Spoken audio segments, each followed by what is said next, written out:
These days, it seems like America is constantly in some kind of financial crisis or another. Turn on the news, you'll see a headline about how bad the economy is right now. Gas prices going up, healthcare getting more and more unaffordable, and purchasing a home seems nearly impossible in some parts of the country. But what do all these issues we're facing lead us back to? Capitalism. In our discussion tonight, we're diving deep into the origins of capitalism in America. Let's discuss. Hi, everyone, and welcome back to Keiko Talks. Tonight, we are discussing the ever present, the ever, I don't know what you call it, omniscient, is that the word? Capitalism, right? So, we all know what capitalism is. Yes, daunting, that's a good word.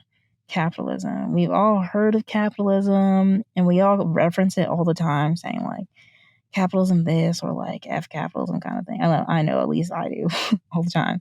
But yeah, but we wanted to really get into a good solid discussion on what capitalism actually is and how capitalism even came about in the nation that we live in today, right? Because we kind of take it for granted that capitalism wasn't always here, that we didn't always use this as the major economic system that we have now. And, you know, we critique it all the time, but do we actually know kind of how it began and how it's seeped into like our everyday lives and our everyday, you know, things we practice every day. So the next two episodes we'll be talking about capitalism. First, the origins of capitalism, and then the next episode we'll be discussing late stage capitalism, which is more what we are all used to now, because that's sort of the stage that we're in currently. But yeah, to kick it off, we want to obviously start with some definitions so we all are just on the same page about what capitalism actually is, what some of these economic terms actually are, so we know as we continue our discussion what we're talking about. So you wanted to give us a definition of capitalism, Catelyn? Yeah, so capitalism, we're going to give you like the technical definition from Investopedia. Yeah, from Investopedia. And then we'll kind of give you like a simplified version, kind of in our own experience, what capitalism is. Okay. So capitalism is often thought of as an economic system in which private actors own and control property in accordance with their interests, and demand and supply freely set prices in markets in a way that can serve the best interests of society. The essential feature of capitalism is the motive to make a profit. So essentially, capitalism is a way to make money. That's what it is. Whoever the initial said like owner or the whoever owns this entity, this item, this land, whatever it is making some sort of profit for them to then get rich, kind of thing. The bigger picture is financial wealth, financial abundance, in masses. So America is built off of this notion of everybody has the ability to get rich and be wealthy, right? And make a profit. Make a profit. So yeah. And I think another thing, a big term that separates capitalism from other forms of economy, namely like communism or socialism, is its private ownership. So individuals own the property and means of production versus state-owned or community-owned or government-owned, which is more like a socialist or communist type form of economic, you know, activity, right? So people, when we say privately owned, that means like you can have things like Google or like LinkedIn that an individual owns that, or a collective of individuals own that, not the U.S. government, right? Yeah, exactly. Although our U.S. government does make laws, does make rules of like regulating how business runs, which is also they another. Don't own it. They don't necessarily own it, right? Yep. So the individual stands to make a profit for him or herself.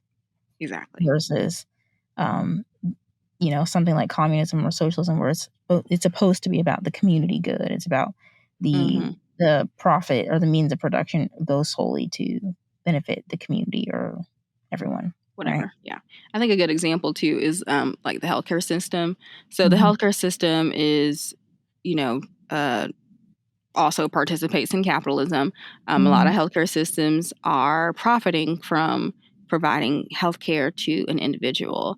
Hence why you may have, prices of healthcare going up. So, the price of Tylenol in the hospital versus in the store may be like a $20 increase because the hospital is able to profit off of insurance companies sending them money for the services that they are providing you. Obviously, it's a little more complex than that. There's more goes into it, but that's a simplified version for one.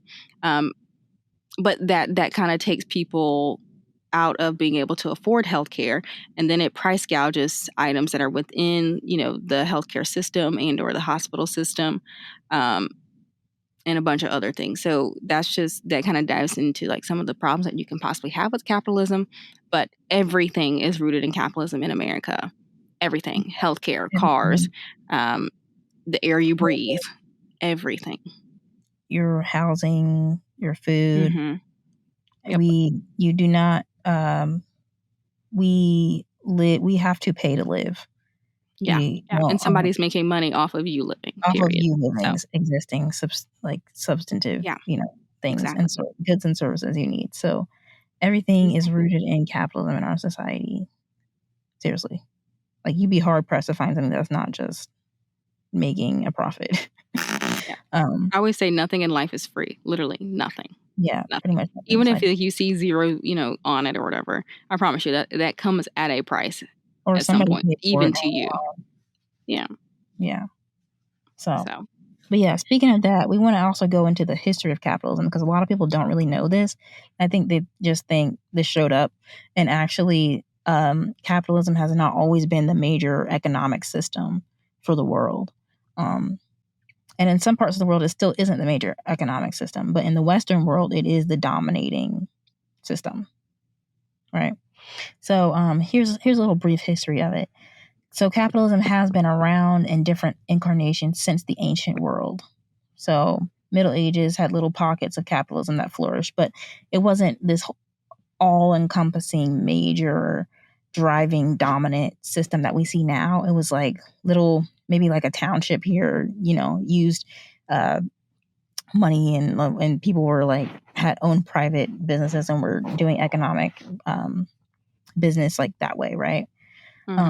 So it wasn't kind of like a blacksmith. Like those were little pockets. Like he would maybe a blacksmith may have his own little shop or something where he did that type of work.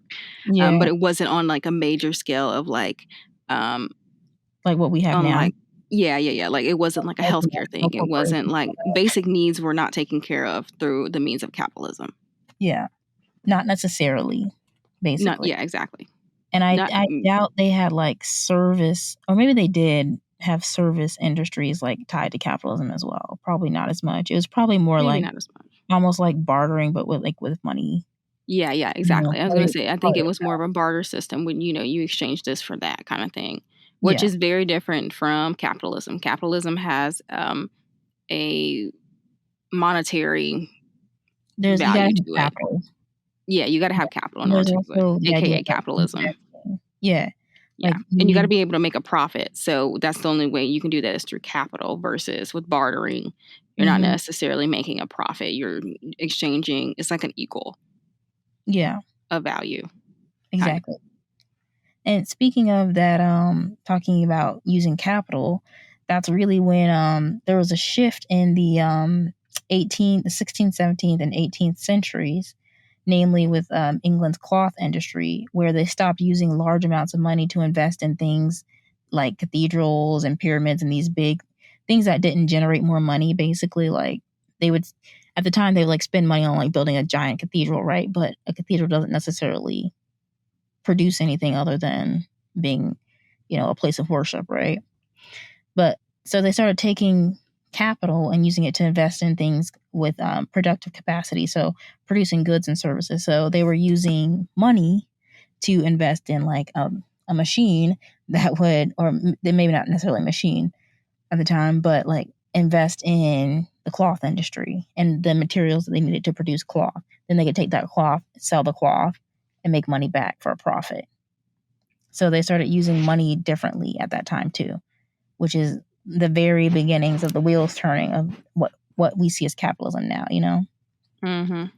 And so that was a major shift with just different industries coming up. And then that's probably tied also to technological revolutions, like, when you're able to get like a cotton gin, you can Mm-hmm. produce so much more than just what your hands could pick from the cotton. You know what I Yeah. mean? That kind of thing. Then like mass production.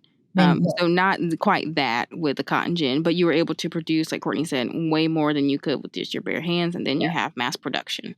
it's like about at that point, once you start getting mechanized, then you have more than what you need to sustain yourself and your community. You can make And massive others. amounts Yeah. and actually have set aside enough to make solely a profit to sell to other people. Exactly. And then people were obviously invested in those businesses because they saw like, hey, we can sell this and make a lot of money coming back, and we don't have to necessarily Do physically anything. labor to do it, you know? Mm-hmm. So yeah. And then during the Protestant Reformation, which is the 1600s, there was an emphasis on being frugal and hardworking, right? So excess was condemned. But they still justified capitalism and the inequality of capitalism by pushing this idea that the wealthy somehow worked harder than the poor, which I thought that was an interesting note because that's what we think now. Even to this day, we think, despite the inequalities that obviously come up because of capitalism, somebody gets rich while somebody works, does the labor. They still justified that inequality by being like, well, the rich are just working harder than you, which is still what people Just like further from the truth. which couldn't really be further from the truth, but that's what like people still believe that today. Like that's why they support billionaires, that kind of thing. So, and then in the 18th century England, industry starts to replace commerce. So you start having like I was saying, the cotton industry, or I'm trying to think what other industries were really big, like textiles, that sort of thing, and probably beginnings of like oil too. So industry is replacing just that barter system, right? Like you actually have people investing in a mill or whatever. You have somebody investing in these industries, hoping to make a profit back off of it, mass producing goods, you know. So yeah, and then that's around that time, Adam Smith's classical capitalism. He's kind of considered the father of capitalism. That's when his ideologies became much more widespread because England's profiting off of this. England's doing well and making so much more money, right? Then it becomes like America starts doing that, and then like other European nations start doing it, and then of course colonialism spreads that idea like way beyond just England's borders or Americans' borders, right? So yeah, and Adam Smith's works preach that the free market should be left to its own devices to regulate and correct itself. So like little government interference, which is debatable, but that's what. Yeah, it can be a little problematic. Yeah, I mean, it can be it obviously it has shown itself to be problematic, that idea. Yeah, but for sure. At the time, his classical capitalism is based on the idea that the free market will just correct itself somehow, whatever. So yeah, capitalism's getting pushed more and more after the French Revolution, which I believe was the early 1800s. Feudalism was totally dead, so there was no feudalism anymore. Everything was moving towards capitalism industry. Yeah, and then of course by the time you get to the World Wars, which is the early 1900s, there's that shift towards more laissez-faire economic policies, and there's which laissez-faire is like hands off, no government shouldn't be involved. But then obviously Second World War, you get more like welfare states, which isn't the same as like being on welfare, but like it's the idea that states should have social systems that take care of their population. So after the 1950s in America, that's actually when you do get things like food stamps, disability, all that stuff, like things that are kind of like commonplace now didn't really happen. They didn't have that stuff in place until after like World War II. FYI, a little history note for you guys. Yeah, and then since the 1970s, there's been a big resurgence of doubt in capitalism as the dominant economic system because there's been so many recessions and so many like just economic crises that come up as a result of having capitalism be the major economic system in our nation. So yeah, that's a little rundown on capitalism, just kind of the origins of capitalism. I hope that helped you think more about how capitalism came to be, not only in America but for the world, because it is the dominant economic system pretty much in the world, I would say. Oh, for sure. The If major you are a thriving country, you have some level of your government structure is somewhat based off of capitalism. Yeah. So, yep. Except for, was it North Korea? Yeah. South Korea. Although I think the nations with like the most power in the world are capitalistic nations, I would say. Yeah, for the most part, yeah. I think even the nations that are not as capitalistic, tend to not be as powerful. Yeah. At least in the recent era. Even those countries typically have components of capitalism too. It's really hard to have a society without capitalism, especially if you don't want, if you want your society to be able to grow and change between class systems. Develop. You know, and the only way you could not, the only way would be if you had like a class system and nobody could move. You know what I mean? Like, like peasants and stuff like that from like feudalism, way back in the day, like medieval times.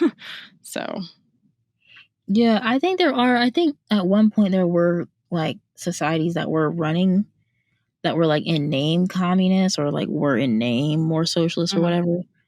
And that's what like the Soviet Union, Russia was before.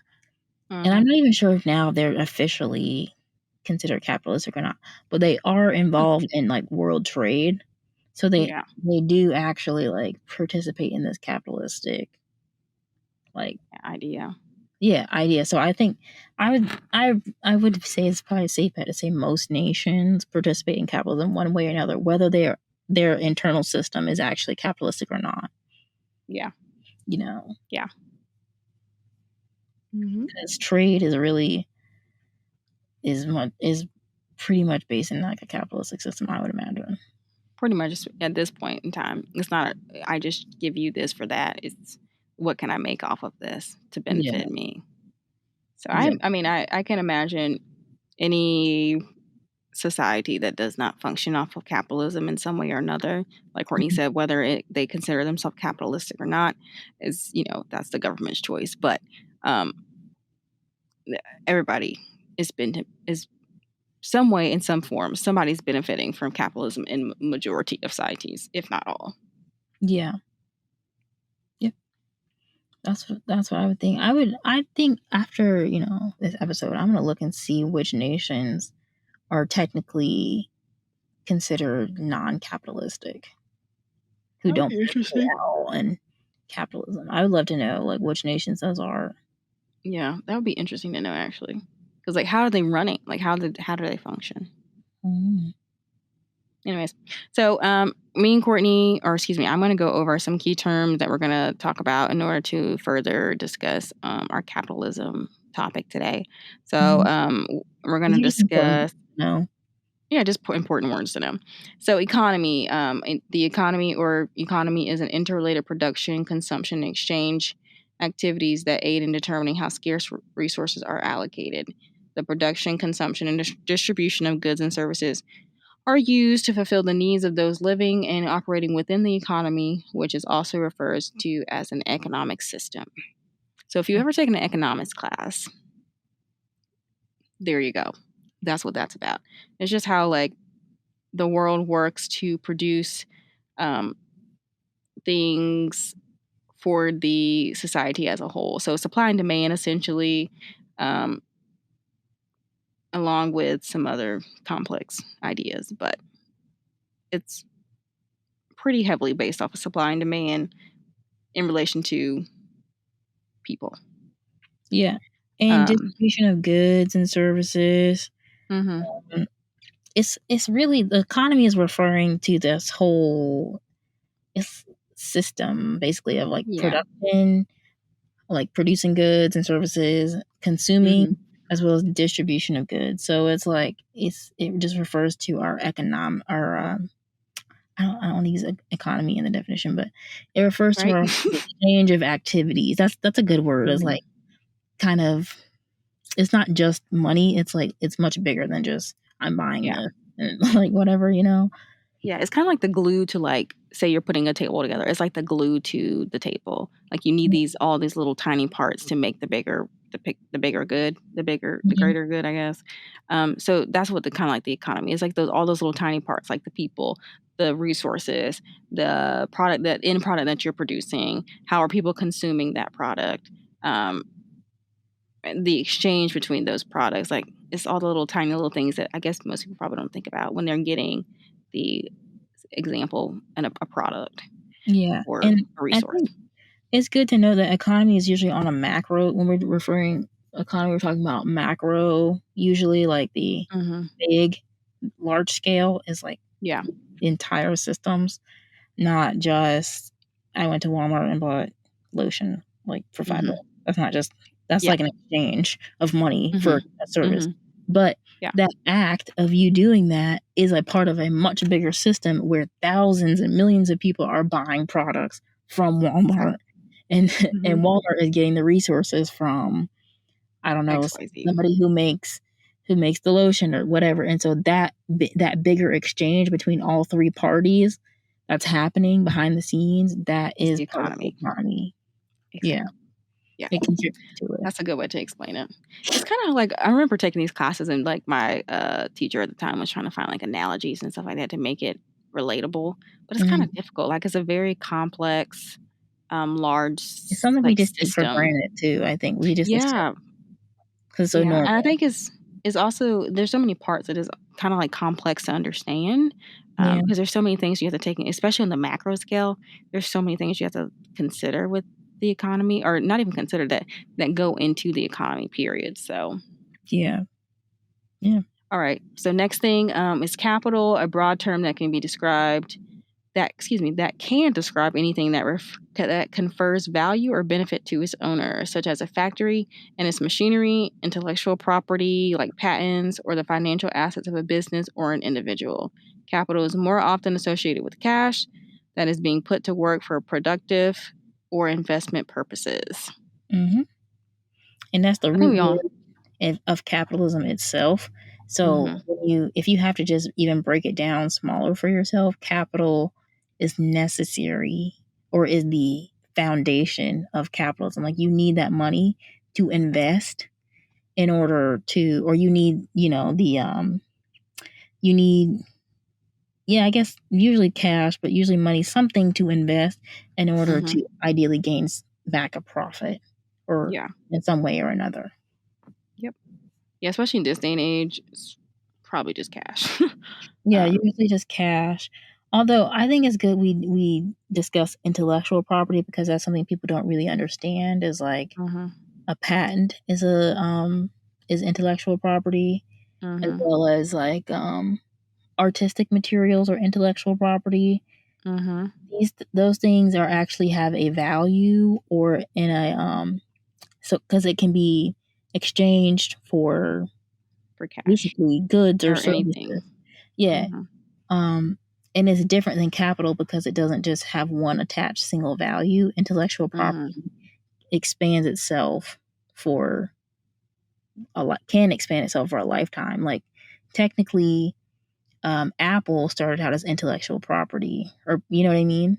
Yeah. So these companies that obviously they have machines and stuff now that they sell, but the original design, layout, plan for their machines is all intellectual property, which they sell over and over and over and over and over and over and over again in different incarnations. So intellectual property is really special in this, I think. It's not like just cash, Yeah, no, definitely. It's like the Mona Lisa. Like back when Mona Lisa was made, it didn't hold the same value that it now holds today if you have an original copy, right? So that it was a form of intellectual property, just like, Macs. No one else can make a Mac but Mac. Nobody can make Google products but Google and put that name on it. You know what I mean? So like the name is in itself essentially intellectual property. And that's why people are very protective of things like copyright, and because those things make money. Google, the brand itself, makes money, just that name, Google. So intellectual property is always important to to include in the conversation about capitalism, but also if you make intellectual property, it's important to retain the rights of that. That side note. For sure. Yes. 100%. Yes. All right. So our last term we're going to talk about is free market. So that is an economic system based on supply and demand with little or no government control. It is a summary description of all voluntary and exchanges that take place in a given economic environment. Free markets are characterized by a spontaneous and decentralized order of arrangements through which individuals make economic decisions. Can also be illegal markets. So like drug trades. That's a free market. The black market, Trafficking. free market. Trafficking. There's sex trafficking. Basically your illicit activities. But is it from the free market? Because there's somebody who's willing to purchase those materials. Yes. Not materials, but like services and goods, you know. But those things have majority of the time, especially in the United States, those ones we just listed, for example, have no government control typically, or little to no government control. Go ahead. Yeah, I was saying because they are legal, they don't have any government control. Exactly.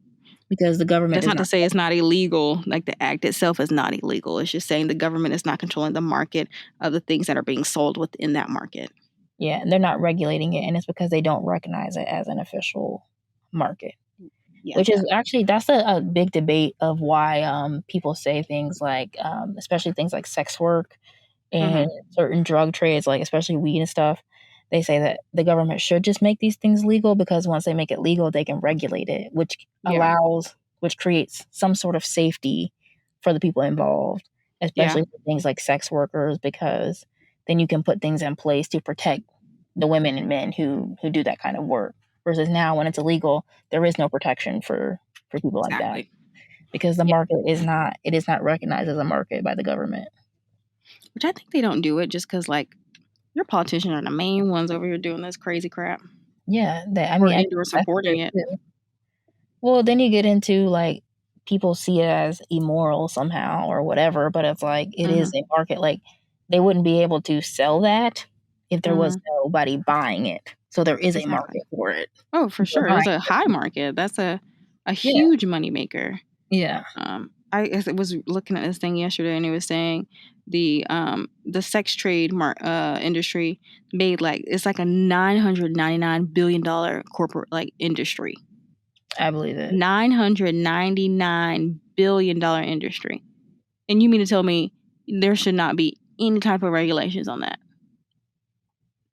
Kind of odd to me, for one. I think once they make things like that legal, they can start taxing it, which would actually decrease activity. People wouldn't do it as much, and it also would be more traceable. Like you can keep better tabs on it. You know what I mean? Exactly. I think they should just make things legal within reason. Like, yes, there's some stuff that's just totally absurd. But then at that point, then you could criminalize it because you recognize it, and then you could have stiff punishment for if somebody does do something wild and just out there, you know. So that's always the argument for free market or black markets. Is like sometimes it's beneficial to make things legal because yes, well, it might not be the moral choice to do, or it might not be the most safe, I guess, most in good taste. That's probably a better word thing to do. It's like once it's regulated by the government, then you can put some barriers in place, or you can put some safety precautions in place to keep the people who do participate in those things, to keep them safe. So, a free market is basically is based on supply and demand, right? And it's like no government controlling it, so little laws. And actually, more conservative policies do try to push more towards free market.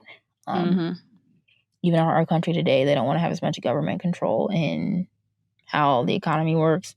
But the issue with that becomes then you do get into things like monopolies, or you get into things where people are just doing totally corrupt things to get a dollar, and there's no check for them. You know what I mean? Which is a good way to lead us into our topic about the connection between slavery and capitalism. Yeah. Speaking of You could say that started out as a free market, essentially. yeah, So, and that's one of the horrors of what a free market can do. A free market can do. Yep. Is because one of the major costs you're ever going to have when you have a business, everybody knows is labor. And so when you can totally eradicate labor and just have zero labor costs, which is enslavement, when you're not paying, or if you are paying, you're paying pennies on the dollar, right? Yeah. Less than pennies on a dollar at times.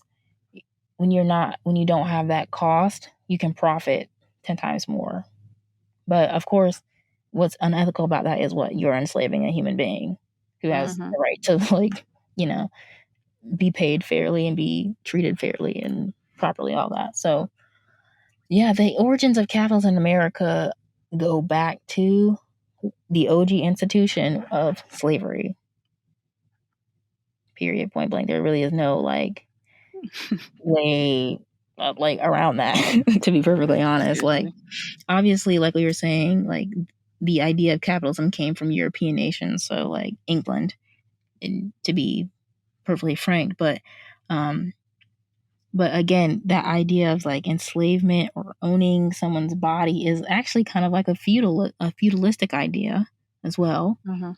The idea that you are tied to somebody who owns you, almost like the serfs would be tied to the land and then tied to the lord who owned the land, right?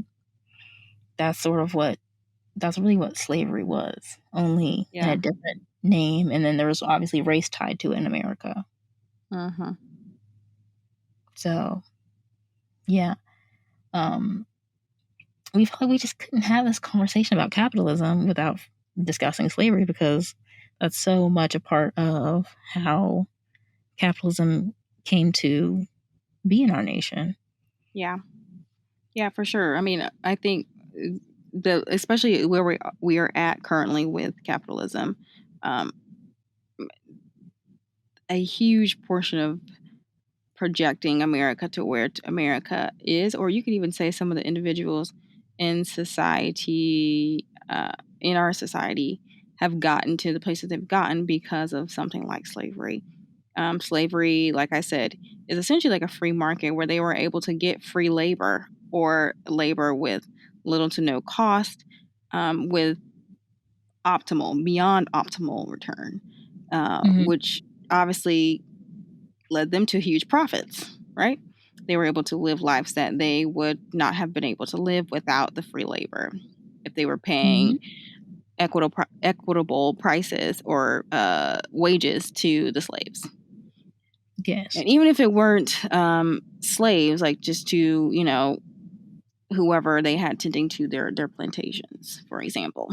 So, yeah, I would definitely say slavery mimics a lot of the times our corporate culture today. Unfortunately, obviously, we'll talk about that in our next episode. But I do want to mention that for sure. Yeah, I was reading this article in the New York Times because they have the 1619 Project, which is I think it's about just telling stories about or talking about Black American life and all of that, with the New York Times. So this is a part of their project, but they were saying that slavery was it was phenomenal wealth. So there was so much wealth in the Mississippi Valley region during before the Civil War, because it had the most millionaires per capita than anywhere else in the United States, because cotton was grown and picked by enslaved people. Cotton was also one of the nation's most valuable exports. And so the people, I mean, they're really, quite literally millionaires of the day, were profiting off of not having to pay the people working for them.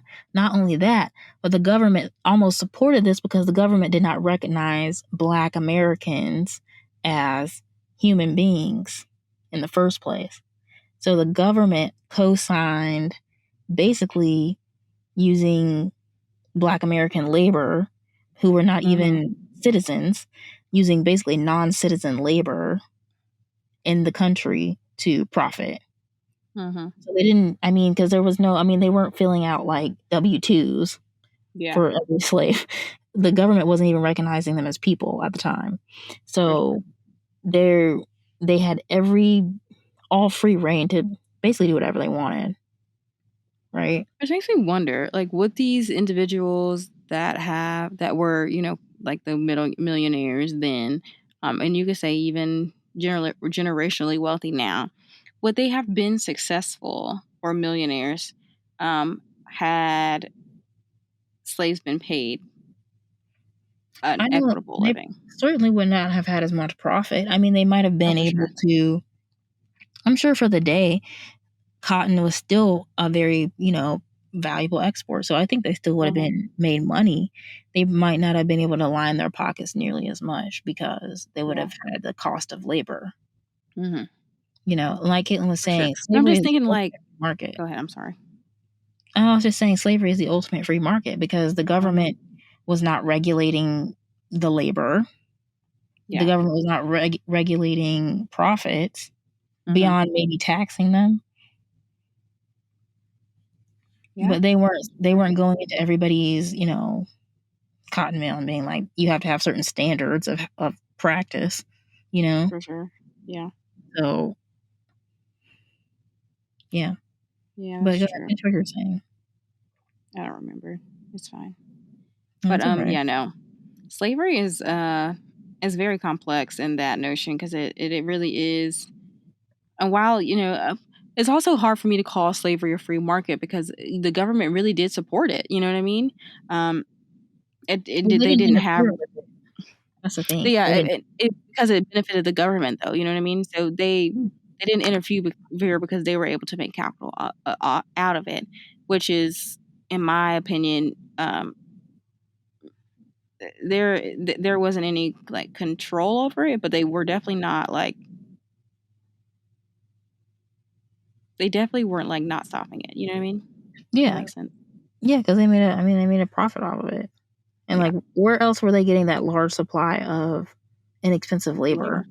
Oh, nowhere. And They weren't going to get that anywhere else. no, they weren't. They were enslaving Black people and Native Americans and like Hmm. in almost poor white people too. So Yeah. like that was the major form of you know, unskilled, low level, unpaid labor. Yep. And really there's arguments for like what happens now, especially on things like migrant workers, people Hmm. like that. People make arguments now about that being enslavement as well. Um Yeah. because and they do a lot of the same uh type of work, Yeah. right? Working in Hmm. farms and agriculture. So, And yeah, getting paid little to nothing. little to nothing or getting paid under the table kind of Hmm. things. Um, yeah, so that was I just think it's interesting because it's inflammatory for some people to think that slavery was they don't think about it in economic terms, but like the only reason slavery lasted so long is because it was economically beneficial. Hmm. Like if it was just about race, I don't think it would have lasted that long, but Oh they yeah. still make money off of Black bodies. That's why they kept it Yeah. for so Oh long. yeah. No, I 1000% agree with that. I think it only became a race thing, I think, after they saw how beneficial it could be as far as a capitalist system can be. They saw that they could then make money from it and make large amounts of money. Then it's like, well, let me throw this on there so that you now feel even lower about yourself and you know you can't go anywhere. Hmm. So then I feel Well, it's like a race form of became an control. issue. Yeah, another form of control, exactly. And I think that's a lot a lot of America's tactics have to do with control and keeping you ignorant to a lot of things, especially when it Mhm. comes to um, the ins and outs of like economics and capitalism and socialism, different types of governments and whatnot. Mhm. Because the only way America has been able to thrive is through capitalism. It's Mhm. built on that, right? And anything that gets in the way of that is shot down. Mind you, you have these private sectors basically making sure that these things are shot down that are, I mean, they say they're regulated by the government, but these things are are supplying the government the money that it needs to kind of exist. So the government's not going to say too much. Mm-hmm. So it's a very intertwined system of nonsense, in my personal opinion. Unfortunately rooted in slavery. Yeah. And something I actually learned just as it relates to slavery and capitalism is that slaves were not only, although the slaves did not own their own bodies, they were financial assets to the owner. Mm-hmm. Isn't that ironic? Mm-hmm. It's like you don't own your own body, but your body is of value to someone else who owns you. Yeah, So that's weird. yeah, it's like slaves. So like slaves could be leveraged for mortgages and stuff. Like I read Yeah. Thomas Jefferson mortgaged 150 slaves to build his house in Monticello in Virginia. So like he lent out human black body labor to, I guess, a bank or a lender or somebody who financed his house, which is That's like crazy. it is interesting. It's like the irony of it all is like they don't own themselves, but somebody can use them, their Somebody else can body, own you for to whatever. like they have a they're saying that you have no value, you have no intrinsic value, but you have external value to me, Yeah, which is it's just so ironic and it's like odd. contradictory. Yeah, it really is. Yeah. So yeah, but that was really interesting. And then something else I learned too is that plantations are ran a lot like how our offices run now, right? So you have record keepers, overseers reported to lawyers, and they kept detailed records of workers, maximized like or how much a worker produced so they can maximize productivity. So they kept records of all these things, and like that's actually how they know so much about what slavery was like, is because plantation owners kept records of these things. Yeah, That's so crazy to think about. yeah, it's crazy to think about because that's and when we talk about like I'm slave to corporate America, blah blah blah, it's like that For stuff sure. is rooted in slavery. Like Yeah, for sure. like the boss, the supervisor, CEO, supervisor, and then manager or whatever. All of that is that hierarchy until you get to the bottom low level guy is rooted in slavery. Like Yeah, that's how they yeah. ran plantations. Mind you, like in today's time, like wages a lot of times, Are so not livable. just a little background. Yeah, they're not really equitable, but a little background. Me and Courtney are only 25, so we're kind of like not just entering the work field, but like I would say into kind of like corporate America now. Mm, And so, just entering, it's a struggle. Like they're not paying livable wages with the prices it's not. going up, how they're going up, gas prices being the way they are, having to pay student loans back. Like it's hard to live currently, unfortunately.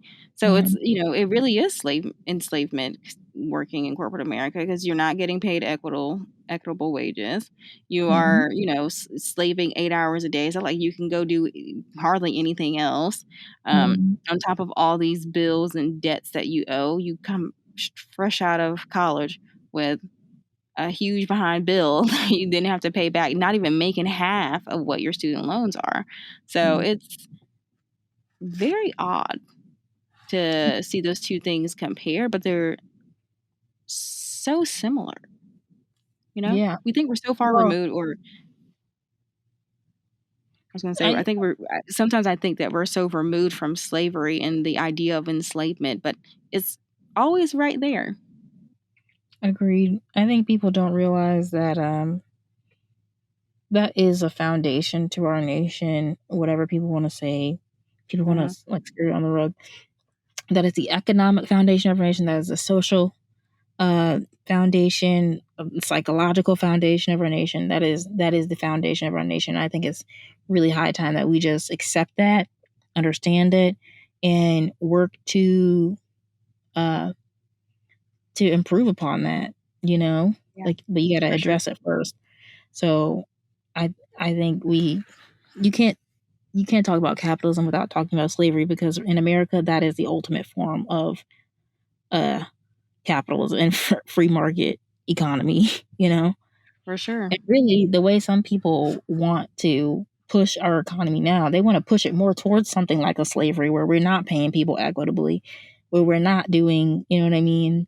We're not keeping up with inflation for wages, where there are no regulations for businesses. Like, people want to push more and more towards something like a slavery, like what the institution of slavery was. Mm-hmm. That's why when you go to the South and the minimum wage is $7.25 an hour, but the average rent is what, $1,200, even in the South. Yeah. So That's great. at what point does that just become slavery? You know? Oh, it is. It Exactly. is. So, and they only because of the pandemic, people have recently been like trying to incentivize people to work by paying $10 an hour, paying $11 an hour or whatever. Like, and even that's not fully a livable wage. So, yeah, there's definitely arguments for where we're at now in relationship to slavery. For sure. It might not be totally racially based now, but it's like a war on poor people or working class people. Oh yeah. Yeah, tell me. I'm the number one fighter in Catelyn's world over here. And then you hear stats about how rich the rich have got richer, the rich have gotten since the pandemic. It's the pandemic. I think it was like I heard somebody say that they profited like 200-300 times more, just like even more than that, maybe, like just out of relationship to the pandemic. Like, people were profiting off of the pandemic. Oh yeah, for sure. I was reading this thing too the other day, and it was saying how, like, over the times, the working class, so not like your CEOs or anything, like those who are actually doing the hardcore labor and or that like bottom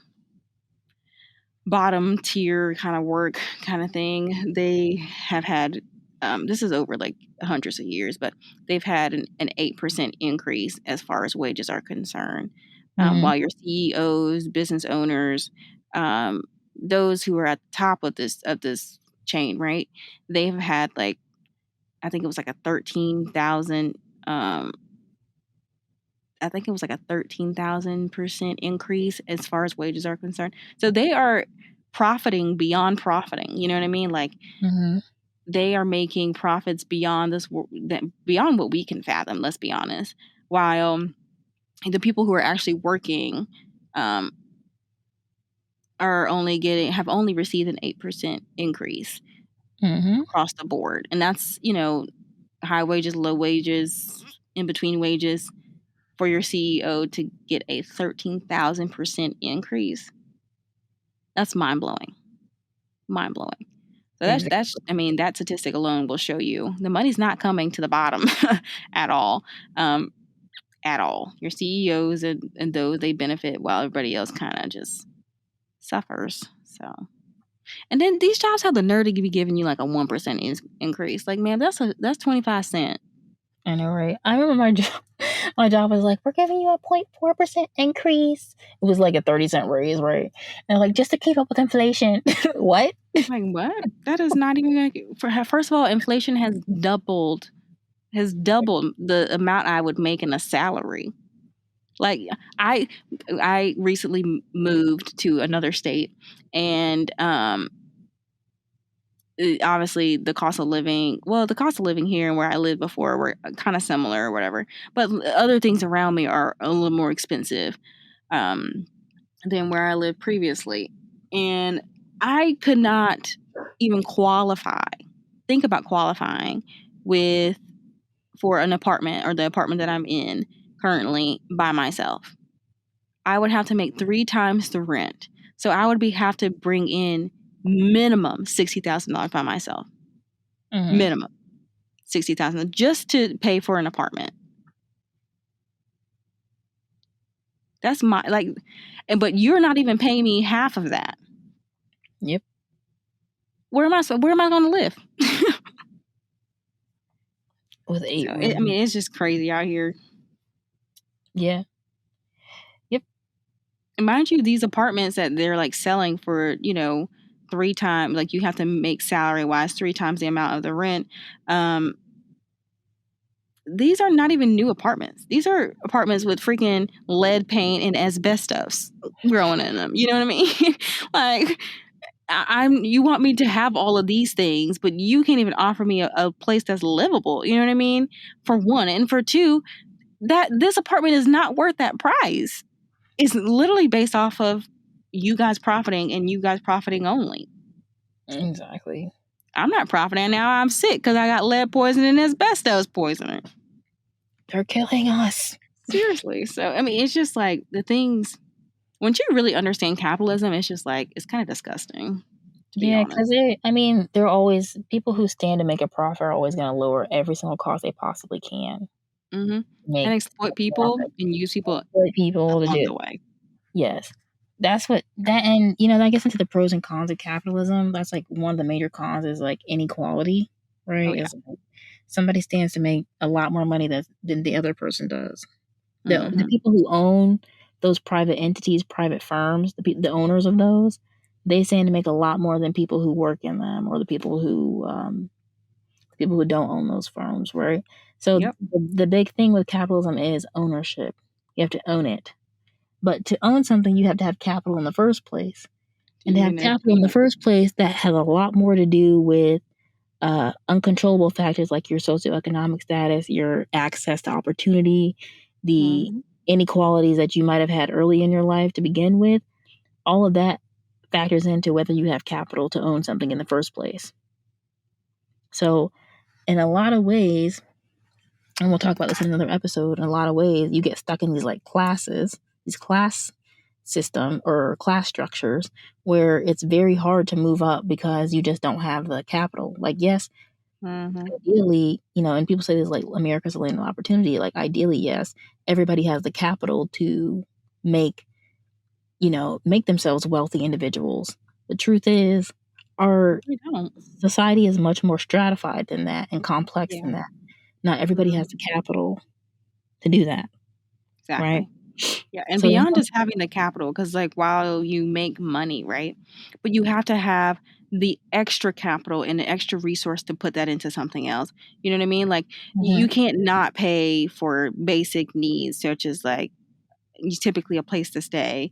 Nowadays, you kind of have to have a car to get to and from work, and you people are driving further distances to even get to and from work. You got to have gas. You got to have food to eat and blah, blah, blah, blah. Those things are so high that a lot of people, for example, in the middle class, don't have the free capital to then invest into something to get a greater profit in, or I guess you could say invest in a business to have a greater profit, to then have the access, just the access to greater things, like being wealthy.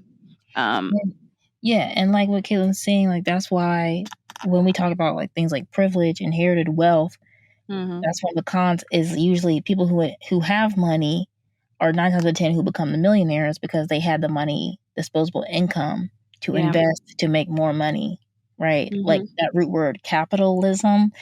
Capital is important. You have to have that to even begin to make money.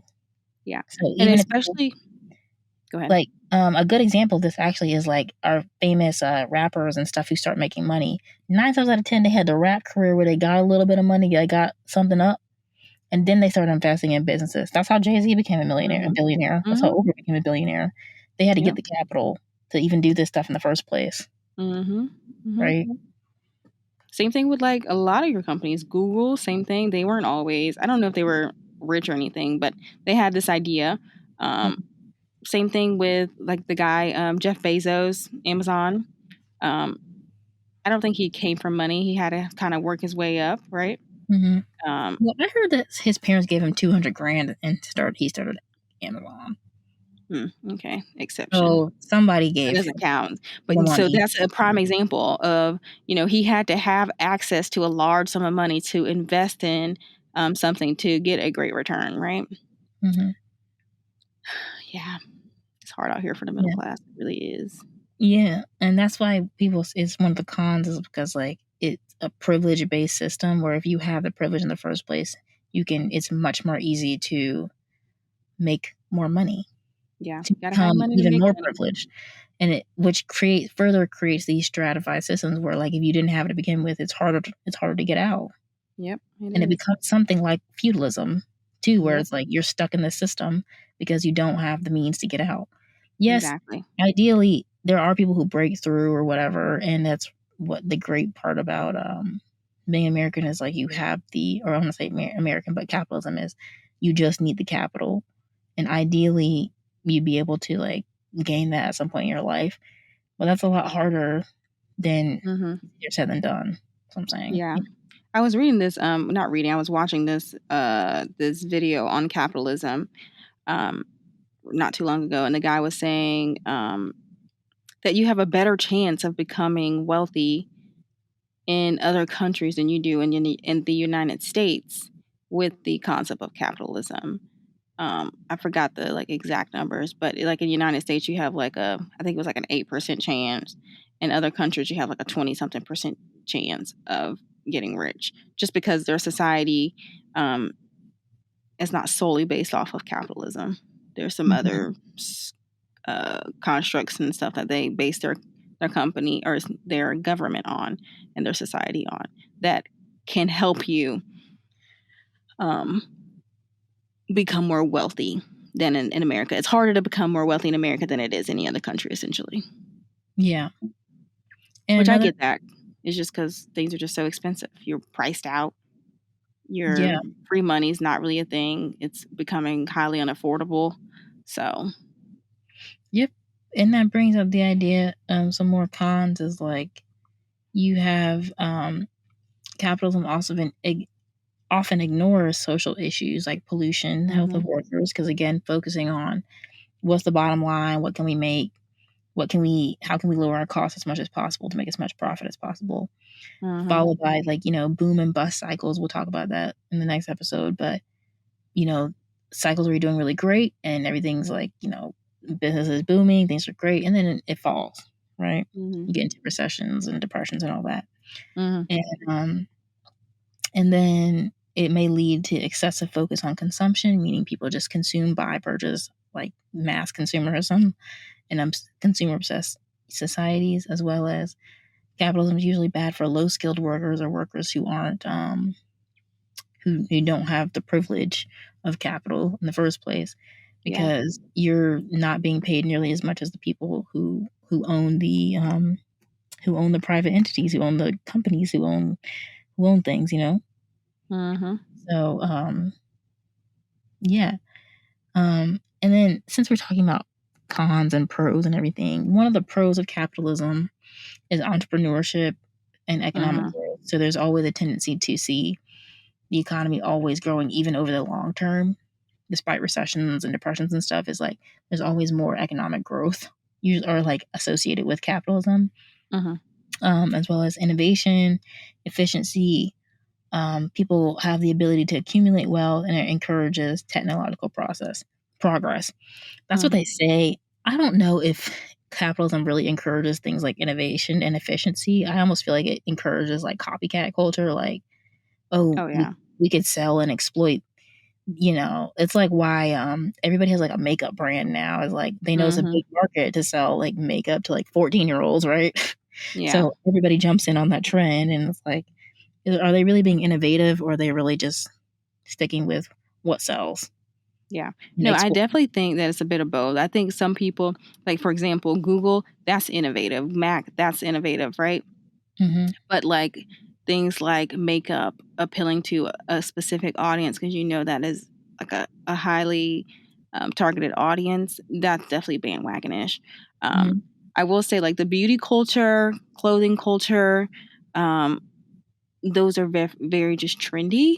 And so those are definitely like bandwagon types of, well, not always, but a lot of times they are bandwagon types of industries. With technology, I think is less bandwaggy, just because you kind of have to come out with the newest, greatest invention when it comes to technology. People want everything that's the hot new thing in tech versus in clothes. It's just like, oh, this is trendy.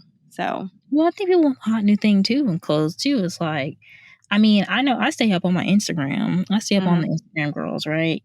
And like every year, I'm like, once I see something new on Instagram, I'm like, hold on, like where can I get that, or can I thrift that, or can I do something to get that? It's like I stay up on it, and it's lends me to want to find some way to get it. Yeah, that's fair. I think it's innovative in different ways. Yeah, for sure, for It's sure. like, I I mean, do think you get feels more like like new no, concepts out of technology, but that's not to say you yeah, can't do that out of art. You know what I mean? Like a lot of your high end fashion like designers and stuff like that, they have to come up with new innovative things. mhm, Unfortunately for me, I'm priced out of that market, so I don't really keep track. But that could be why I have that biased opinion because I don't even see that market. So. yeah. That's true. I mean, I think it shows up in different ways. Like, obviously, when we think about progress, we think about like iPhones, and, Mm-hmm. smart cars and all that, and like electric vehicles and all that. And that is Yeah. one form of progress, but it's also like you can look at fashion trends or you can look at art trends and see how things have changed. It's like, why do we Mm-hmm. know what the 70s looked like versus what the 90s looked like? Well, because Facts. there was some level of like innovation or somebody changed Mm-hmm. something culturally and started selling it to people. And now we have a look associated with this decade versus that decade, you Very know? true. Very true.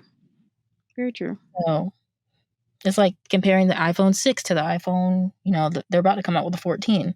So Oh wow. it's like different times that it pushes them to keep up, I guess, quote keep up, even though they really are just selling the same thing back to us, I think. Mm-hmm. Oh, well, for sure. Not much has changed. Yeah, I think there is innovation in our society, but I think it's a lot fewer and far Yeah. between. And it's almost True. like individualistic. It's not like the industry itself pushes innovation because the industry is more like, how can we exploit and make as much money from this one thing that we know, quote, Mm-hmm. works, you Yeah, know? that's true. Especially the film No, industry. agreed. Like, people will pass up really great films, like really important, impactful, actually innovative films, seriously, Mm-hmm. based off of, and then go get some like rinky-dink, in my opinion, rinky-dink like horror film because they're like, it sells, you know? Yeah, for But sure. they're not trying to really look for innovation. They're looking for what they can exploit to make the most money out of. Yeah, That for type of sure. thing. Unfortunately, we do live in that type of culture. Everybody just wants to make a dollar, right? And so you have, like for like example, TikTok. Everybody wants to be TikTok famous. Everybody wants to be a YouTuber, right? Mhm. Because it's quick money. And not only is it quick money, it's actually something more livable. That Yeah. is a little bit more obtainable than working, maybe a 9 to 5 for 15 years to get to a decent salary. So, unfortunately, that those types of things make it more obtainable. But agreed, Yeah. agreed. Definitely has its Kind of pros and sad. cons. I mean, capitalism is definitely something we can like continue to like talk about like forever. But we do have another episode that we wanna get to on capitalism, and yeah. So just keep listening. We got another episode coming for you guys next week. It's on late stage capitalism, and we'll get into the nitty gritty of that. That's kind of the contemporary era that we are currently in, as far as Currently, I'm and concerned. let me just say, late So stage is a mess. yes. So yeah. But yeah, so join us in the next one. Yes. Thanks for listening to this episode, everybody. And we can't wait to continue our discussion on capitalism in the next episode on late stage capitalism. All right. Bye, guys. Bye.